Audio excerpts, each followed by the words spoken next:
ya, bersama Persija. Mungkin kalian sudah tahu grup neraka. Juara Liga 1 dia. Ya, tapi kita harus optimis ya. Bersama dengan Persija apa? Persija kan juga tidak pernah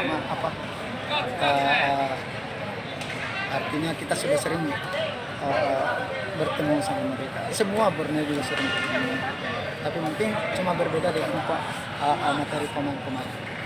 Ya, mudah-mudahan anak kita harus kerja keras untuk mencapai yang lebih baik. Ya. Kan beberapa hari lagi kick off ke Menpora, dan apakah masih ada pemain-pemain baru yang akan bergabung? Sesuai dengan informasi dari CEO kan, ya mungkin kalian sudah tahu yang akan datang. Itulah yang kita tunggu-tunggu. Siapa tuh coach tahu? Kan sudah, coach. ya kan sudah tahu. Oh, kan kemarin sudah disebut apa sudah, ya kan? Ya, tunggu-tunggu. Ya, saya butuh memang pemain-pemain yang starter relevan.